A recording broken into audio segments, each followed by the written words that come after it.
اس کے ایلچی نے جب واپس آ کر اسے بتایا کہ مسلمانوں نے اس کی شرط مان لی ہے تو وہ حیران ہو گیا۔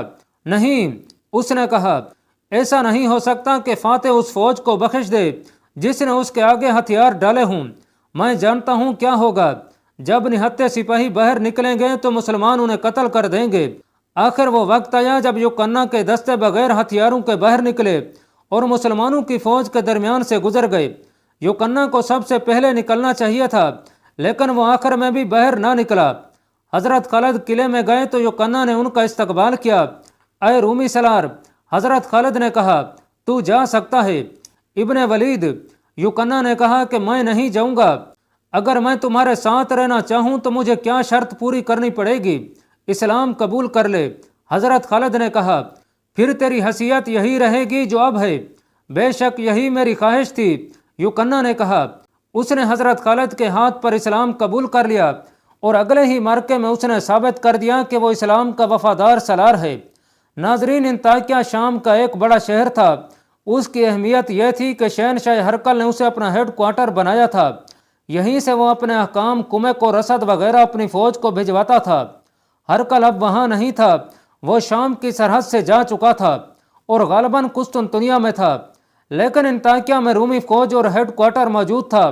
وہاں سے رومیوں کو نکالنا لازمی تھا، اس سے شام کی فتح مکمل ہو جاتی تھی۔ ابو عبیدہ نے انطاکیہ کی طرف پیش قدمی کا حکم دے دیا۔ حسب معمول حضرت خالد اپنے گھڑ سوار دستے کے ساتھ ہراول میں جا رہے تھے۔ انطاکیہ چونکہ رومیوں کا آخری بڑا قلعہ اور اہم مقام رہ گیا تھا اور وہ رومی فوج کا مرکز بھی تھا، اس لیے توقع تھی کہ وہاں یرموک جیسا خون ریز معرکہ ہوگا۔ ابو عبیدہ اور حضرت خالد نے اپنے مجاہدین کو آگاہ کر دیا تھا کہ آگے کیا خطرہ ہے۔ سب سے بڑا خطرہ تو یہ تھا کہ مجاہدین کی اس فوج کو مدینہ سے نکلے 4 سال ہو چکے تھے اور وہ مسلسل لڑ رہے تھے۔ جہاں تک جسموں کا تعلق تھا وہ ختم ہو چکے تھے۔ انہوں نے اپنے آپ کو اللہ کے سپرد کر دیا تھا۔ انہیں آرام نہیں ملتا تھا۔ دن تلواروں کی جھنکار، تیروں کے زناٹوں، برچھیوں کے وار روکنے اور وار کرنے میں گزر جاتا اور راتیں اپنے زخمی ساتھیوں کی کربناک آوازوں میں گزرتی تھیں۔ وہ باطل کی ایک چٹان کو توڑتے تو ایک اور چٹان سامنے آن کھڑی ہوتی تھی۔ دشمن ان کی اس جسمانی کیفیت سے آگاہ تھا اور یہی ایک خطرہ تھا جو سالار محسوس کر رہے تھے۔ انطاکیہ کا دفاع بہت مضبوط تھا۔ جاسوسوں کی لائی ہوئی اطلاعیں سالاروں کو پریشان کر رہی تھیں، مگر رکنا اور انتظار کرنا بھی خطرناک تھا۔ رومیوں کی کمک آنے سے پہلے انطاکیہ پر قبضہ کرنا ضروری تھا۔ مجاہدین کو قرآن کی یہ آیت بار بار یاد دلائی جا رہی تھی کہ لڑو اس وقت تک جب تک کفر کا فتنہ ختم نہیں ہو جاتا، حکمرانی صرف اللہ اور اللہ کے دین کی رہ جائے۔ انطاکیہ کے راستے میں 2-3 چھوٹے چھوٹے قلعے تھے۔ انہیں سر کرتے ہوئے مجاہدین انطاکیہ سے 13-14 میل کے فاصلے پر پہنچے تو ایک جاسوس آیا، ابو سلیمان۔ جاسوس نے حضرت خالد سے کہا، تھوڑی ہی آگے ایک دریا ہے جس پر ایک مضبوط پل ہے، اس پل سے اس طرف رومیوں کا ایک لشکر تیار کھڑا ہے، راستہ بدل لیا جائے یا جنگ کی تیاری کر لی جائے، تجھ پر اللہ کی رحمت ہو۔ حضرت خالد نے کہا، اللہ تعالیٰ کو منظور ہوا تو یہ لشکر بھی ہمارا راستہ نہیں روک سکے گا۔ تعداد کتنی ہوگی؟ ہمارے پورے لشکر سے دگنی تو ضرور ہوگی۔ اس نے بتایا، تم پیچھے جاؤ۔ حضرت خالد نے کہا، سپہ سالار سے کہو کہ بہت جلدی لشکر کو آگے لے آئے۔ ابو عبیدہ جب حضرت خالد سے آ ملے تو پورے لشکر نے جنگی ترتیب میں پیش قدمی کی۔ رومیوں کا لشکر زیادہ دور نہیں تھا۔ یہ مقام جہاں رومی لشکر مسلمانوں کا راستہ روکے کھڑا تھا انطاکیہ سے 12 میل دور تھا۔ رومی سالار نے یہ دانش مندی کی تھی کہ دریا کو اپنی پشت پر رکھا تھا۔ اسی مقام پر بڑا مضبوط پل تھا، یہ بھی رومیوں کے عقب میں تھا۔ حضرت خالد نے حسب معمول توقف نہ کیا، آمنے سامنے آتے ہی اپنے رسالے کو خاص اندازے سے حملہ کرنے کا حکم دے دیا۔ اس سے ان کا مقصد یہ تھا کہ رومیوں کی ترتیب بکھر جائے یا وہ سکڑ جائیں۔ اس خصوصی رسالے کے سوار ضرب لگاؤ اور ادھر ادھر ہو جاؤ کے اصول پر حملے کرتے تھے۔ جب دشمن کی جمعیت بکھرنے لگی تو ابو عبیدہ نے دشمن کے ایک پہلو پر حملہ کر دیا۔ پیچھے دریا تھا۔ حضرت خالد کی کوشش یہ تھی کہ دشمن کو اتنا پیچھے دھکیل دیا جائے کہ دریا اس کے لیے مصیبت بن جائے یا اسے اتنا آگے لایا جائے کہ اس کے عقب میں جانے کے لیے گھڑ سواروں کو جگہ مل جائے۔ ابو عبیدہ اور حضرت خالد کے حملے اسی نوعیت کے تھے جن سے یہ مقصد حاصل کیا جا سکتا تھا، لیکن رومی لشکر کا سالار بھی تجربہ کار اور جنگی قیادت اور چالوں کا ماہر تھا۔ اس نے اپنے دستوں کو ترتیب میں منظم رکھا اور مسلمانوں پر حملے کیے بھی اور مسلمانوں کے حملے روکے بھی۔ اس طرح جنگ زیادہ سے زیادہ خون ریز ہوتی چلی گئی۔ حضرت خالد نے رومی سالار کو دیکھ لیا اور اپنے چند ایک سواروں سے کہا کہ وہ رومیوں کے قلب میں گھسنے کی کوشش کریں۔ کئی ایک سوار اس کوشش میں جان پر کھیل گئے۔ آخر کچھ سوار رومی سالار تک جا پہنچے اور اس کے محافظوں کا حصار توڑ کر اسے ہلاک کرنے میں کامیاب ہو گئے۔ رومیوں کا پرچم گرتے ہی ان میں افراتفری مچ گئی اور وہ پسپا ہونے لگے۔ کچھ دریا میں کود گئے، باقی پل کے ذریعے دریا پار کر گئے۔ جتنی دیر میں مسلمان ان تک پہنچتے تھے وہ انطاکیہ کے قلعے کے اندر جا چکے تھے۔ ابو عبیدہ اور حضرت خالد نے جا کر قلعے کا محاصرہ کر لیا۔ رومیوں کا لڑنے کا جذبہ میدان میں ہی ختم ہو گیا تھا۔ قلعے میں انہوں نے پناہ لی تھی۔ حضرت خالد نے کئی بار اعلان کروایا کہ قلعے کے دروازے کھول دیے جائیں، ورنہ کسی کی جان بخشی نہیں ہوگی اور کوئی شرط قبول نہیں کی جائے گی۔ رومیوں کا لشکر جو اب پہلے جیسا طاقتور نہیں تھا، بغیر سالار کے تھا۔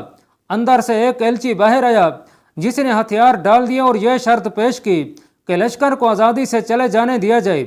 مسلمان سالاروں نے یہ شرط مان لی۔ روم کی تمام تر فوج جو قلعے کے اندر تھی قلعے سے نکل گئی اور مسلمان انطاکیہ میں داخل ہو گئے۔ ناظرین، یہ 30 اکتوبر 637 عیسوی 5 شوال 16 ہجری کا دن تھا۔ رومیوں کا آخری اور سب سے بڑا شہر بھی مسلمانوں کے ہاتھ آ گیا۔ اس کے بعد چھوٹی چھوٹی 2-4 جگہیں رہ گئی تھیں جہاں رومی موجود تھے، لیکن وہ لڑنے کے لیے موجود نہیں تھے، بلکہ انہیں بھاگ نکلنے کا کوئی راستہ نہیں مل رہا تھا۔ 637 کے آخری مہینے تک شام پر مسلمانوں کا قبضہ مکمل ہو گیا اور وہاں رومیوں کا عمل دخل بالکل ہی ختم ہو گیا۔ قسطنطنیہ میں ہرقل عیسائیوں کے ایک وفد کے سامنے اپنے محل میں بیٹھا تھا۔ یہ رومی شہنشاہ ہرقل تھا جس کی آنکھوں کی ہلکی سی جنبش سے کئی انسانوں کو جلاد کے حوالے کر دیا جاتا تھا۔ یہ وہی ہرقل تھا جس نے ابتدا میں مسلمانوں کو ہمیشہ کے لیے ختم کر دینے کا حکم دیا تھا۔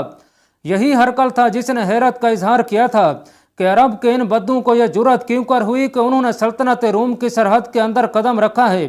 اب تھوڑے ہی عرصے بعد وہی ہرقل اپنی آدھی سلطنت مسلمانوں کے حوالے کر کے شکست خوردگی کے عالم میں اپنے دارالحکومت قسطنطنیہ میں بیٹھا تھا۔ ناظرین، باقی آدھی سلطنت کی فتح ہم آپ کو انشاءاللہ اس سیریز کے بعد پیش کریں گے۔ تم لوگ مجھے کس طرح یقین دلا سکتے ہو کہ مسلمانوں کو ان علاقوں سے باہر نکال دو گے جو انہوں نے فتح کر لیے ہیں؟ ہرقل ان عیسائیوں سے کہہ رہا تھا، اگر تم میں اتنی جان ہوتی تو آج میں تمہارے درمیان اس طرح نہ بیٹھا ہوتا۔ شہنشاہ روم عیسائیوں کے وفد کے لیڈر نے کہا، اب یہ سوچنا بیکار ہے کہ شکست کا ذمہ دار کون ہے۔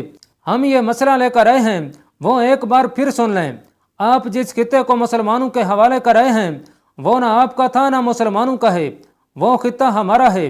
شکست آپ کی فوج کو ہوئی ہے، لیکن ایک غیر قوم کے غلام ہم بن گئے ہیں۔ ہم لڑیں گے، ہم اپنی جانیں قربان کرنے کو تیار ہیں، لیکن ہمیں آپ کی مدد کی ضرورت ہے۔ اگر آپ کمک بھیجنے کا وعدہ کریں تو ہم مسلمانوں کے خلاف جنگ کا اعلان کر دیتے ہیں۔ ناظرین، ہرقل ان عیسائیوں کی جو شام کے شمالی علاقے میں رہنے والے تھے یہ باتیں اس طرح سن رہا تھا جیسے یہ لوگ اس سے بھیک مانگنے آئے ہیں اور اسے ان لوگوں کے اس مسئلے کے ساتھ کوئی دلچسپی نہ ہو۔ حقیقت یہ تھی کہ ہرقل چاہتا یہی تھا کہ شام کے عیسائیوں کو مسلمانوں کے خلاف ایسی جنگ کے لیے تیار کرے جو بہت ہی طویل ہو، تاکہ مسلمان شام کے علاقے میں ہی الجھے رہیں اور رومی سلطنت میں مزید آگے نہ بڑھیں۔ یہ جنگ شب خون قسم کی ہو سکتی تھی۔ بیشتر مورخوں نے لکھا ہے کہ ہرقل نے در پردہ شام کے قابل اعتماد پادریوں کو اکسایا تھا کہ وہ عیسائیوں کو مسلمانوں کے خلاف استعمال کریں۔ تاریخوں میں یہ بھی لکھا ہے کہ عیسائی تیار ہو گئے تھے۔ عیسائیوں کا یہ وفد جو اس کے پاس بیٹھا تھا اس سے بے خبر تھا کہ جو تجویز وہ پیش کرنے آئے ہیں اس پر ہرقل پہلے ہی کام کر رہا ہے۔ اس وفد پر وہ یہ ظاہر کرنا چاہتا تھا کہ انہیں مدد دے کر وہ ان پر بہت بڑا احسان کر رہا ہے۔ آخر میں ہرقل نے انہیں کہا کہ وہ واپس جا کر اپنے پادریوں سے ملیں اور پادری انہیں بتائیں گے کہ اس تجویز پر کس طرح عمل درآمد ہوگا۔ اس نے انہیں یہ بھی بتایا کہ عیسائی جب مسلمانوں پر جگہ جگہ حملے شروع کریں گے تو ہرقل انہیں کمک کی صورت میں اپنی فوج دے دے گا۔ مسلمانوں نے اپنے جاسوس تمام علاقے میں پھیلا رکھے تھے، جن میں ایسے جاسوس بھی تھے جو عیسائی بن کر عیسائیوں کے ساتھ رہتے اور پادریوں کے مرید بنے ہوئے تھے۔ ان میں سے بعض شام سے نکل کر جنوبی ترکی تک چلے گئے تھے۔ یہ علاقہ سلطنت روم کا حصہ تھا۔ ایک روز ایک جاسوس نے شمالی شام کے جاسوسوں سے رپورٹیں لے کر ابو عبیدہ کو آ کر بتایا کہ عیسائی وسیع پیمانے پر جنگی تیاریاں کر رہے ہیں اور ہرقل نے انہیں کمک دینے کا وعدہ کیا ہے۔ اس کے بعد 2 جاسوس اور آئے جنہوں نے اسی قسم کی رپورٹیں دی۔ ان سے بڑی خوفناک صورت سامنے آئی۔ عیسائیوں کا اجتماع بہت زیادہ تھا۔ حضرت ابو عبیدہ اور حضرت خالد کو احساس تھا کہ عیسائیوں کے خلاف ٹکر بہت خطرناک ہوگی۔ اس کی وجہ یہ تھی کہ رومی جن علاقوں سے بھاگے تھے وہ ان کے نہیں تھے، وہ تو بھاگ کر اپنی باقی سلطنت میں جا پناہ گزین ہوئے تھے۔ یہ خطے دراصل عیسائیوں کے تھے۔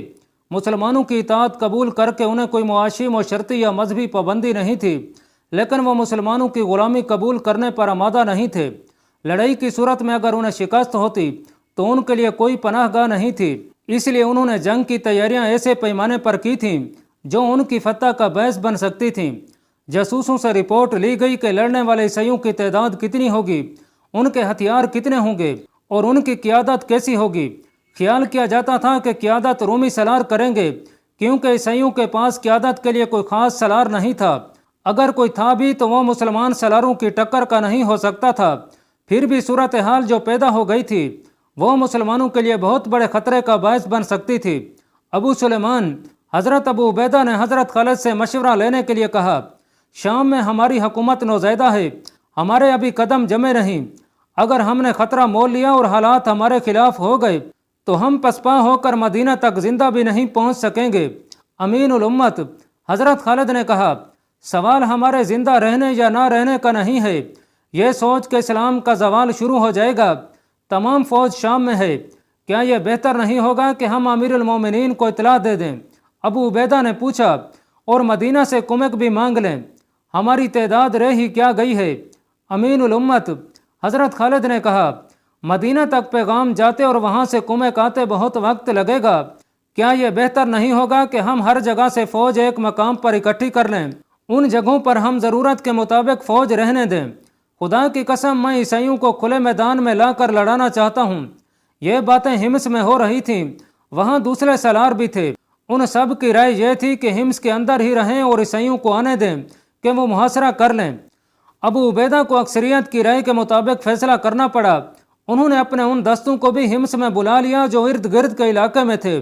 اس کے ساتھ ہی ابو عبیدہ نے ایک تیز رفتار قاصد کے ہاتھ خلیفۃ الرسول عمر بن خطاب رضی اللہ تعالیٰ عنہ کو پیغام بھیج دیا، جس میں انہوں نے تفصیل سے لکھوایا کہ عیسائیوں نے ہرقل کی پشت پناہی میں کیا صورتحال پیدا کر دی ہے۔ ابو عبیدہ نے یہ بھی لکھوایا کہ وہ ہمس میں قلعہ بند ہو کر لڑیں گے۔ 638 عیسوی کا سال شروع ہو چکا تھا، 1.5-2 مہینے اور گزر گئے تو ایک روز عیسائیوں کا جمع غفیر ہمس آن پہنچا اور شہر کا محاصرہ کر لیا۔ مسلمان اس کے لیے تیار تھے۔ انہوں نے بڑے لمبے عرصے کے خوراک اور تیروں وغیرہ کا ذخیرہ شہر میں جمع کر لیا تھا۔ عیسائیوں نے مسلمانوں کو قلعہ بند دیکھا تو حیران ہوئے کہ کھلے میدان میں لڑنے والی فوج قلعہ بند ہو کر لڑنے پر آ گئی ہے۔ اسے عیسائیوں نے مسلمانوں کی کمزوری سمجھا۔ انہوں نے مسلمانوں کو للکارنا شروع کر دیا، اہل اسلام، اب تمہارا مقابلہ عیسائی عربوں سے ہے، ہم رومی نہیں۔ مسلمانوں، ہمت کرو، باہر آ کر لڑو، قلعے کے دروازے کھول دو، ورنہ تم میں سے کوئی بھی زندہ نہیں رہے گا۔ اسلام کا سورج ڈوب گیا ہے، نعوذ باللہ۔ اللہ پاک کمی بیشی معاف فرمائے۔ اللہ آپ کا حامی و ناصر ہو، آمین۔